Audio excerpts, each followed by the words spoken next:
Hi, I'm Dr. Amy Robbins, and welcome to Life, Death, and the Space Between podcast. I'm a clinical psychologist and medium, and here we explore life, death, consciousness, and what it all means. Today, I have a ghost story for you all, but before we get started, I am going to be launching an upcoming course that's going to be integrating principles of life and death, like we've talked about here, along with soul contracts, past lives, kind of looking at our lives and how we can really tap into the essence of who we are and live a more full and meaningful life, really by kind of living our lives backwards. So if you are interested in that, you can find the link in my show notes to sign up for the waitlist for that course. Also, I am going to be trying something new in 2021.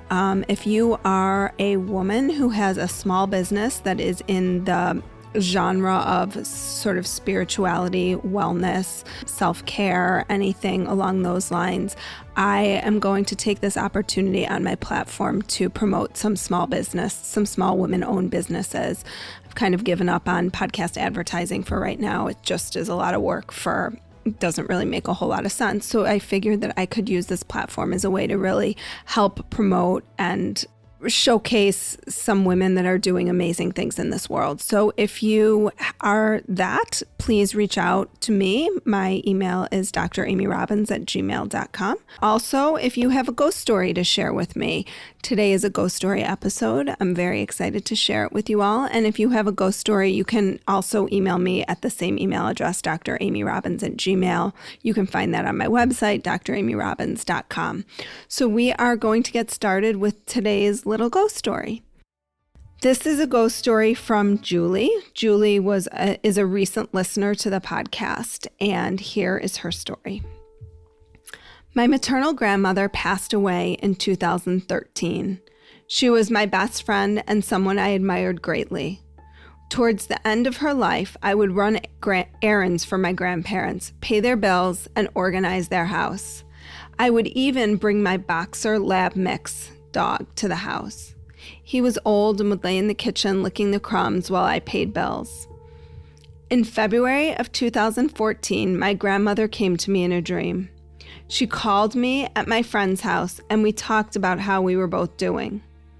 During our conversation, she said, on October 7th, 11th, and 12th, we will spend all day shopping together and having so much fun. I woke up remembering these dates and thought to myself, someone is going to die.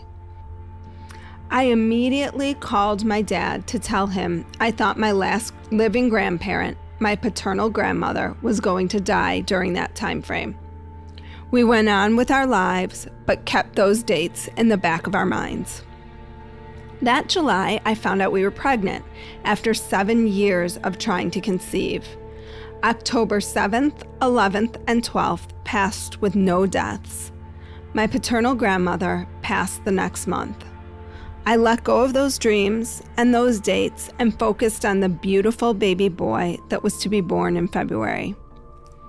Our son was born February 5th, 2015. My entire family was elated. He was the first grandchild on both sides of the family.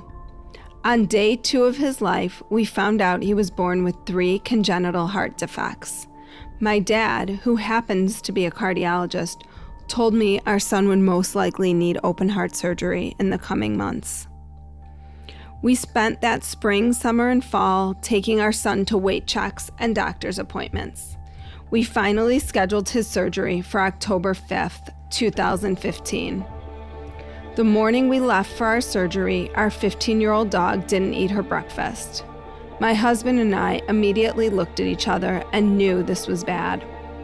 Our normally hungry dog didn't want any food. We had people check on her throughout the day, but no one had any luck getting her to eat. Fortunately, our son's surgery was a huge success. We were overjoyed. My husband went home to spend the night and take care of the dog, while I spent the night at the hospital near my son's bedside.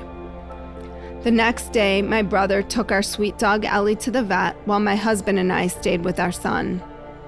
Our vet was out of town, so Ellie was placed in an emergency center for the night.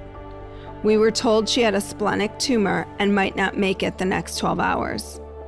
Our vet had known Ellie since she was 8 weeks old, and we decided to wait to make any decisions until we could talk with him. We went to the emergency vet to say our goodbyes just in case. The next day, the vet called and said, "Remember when I told you I saw that spot on the last x-ray? Well, that spot was the splenic tumor forming. You got a bonus 6 to 9 months out of her. I think you know what you need to do." We went straight to the vet and helped Ellie transition to the next world. Our son continued to do well and was sent home just 4 days after his surgery. The next week, I was out on a run with my son in the stroller, and I couldn't stop thinking about our dog. What if it wasn't the right time to let her go? Just then, I remember my grandmother's words, October 7th, 11th, and 12th. We will spend all day together shopping and having so much fun. Ellie passed away on October 7th. This was supposed to be her transition date the entire time.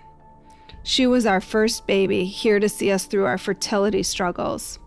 She saw our son through his surgery and knew he had performed her duties on earth during this lifetime. It was her time to go.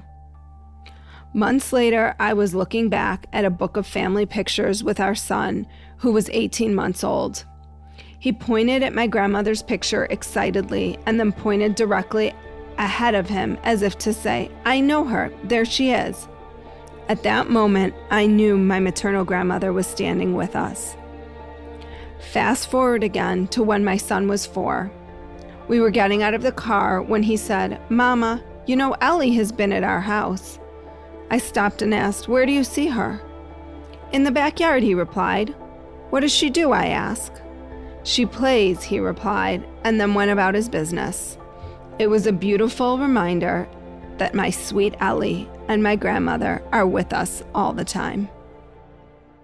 Thank you so much, Julie, for that ghost story. I don't know why I seem to get all emotional when I've been reading these lately. They're just so powerful. So again, if you have a ghost story to share, please send it to me at dramyrobbins@gmail.com.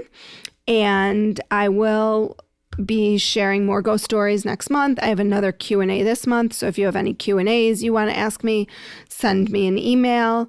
And I hope everybody has a great day. Thanks. Like what you heard today and want to hear more? Wondering what comes next and what it all means? Head over to Apple Podcast, Spotify, Stitcher, Google Play, or anywhere you get your podcasts and hit subscribe.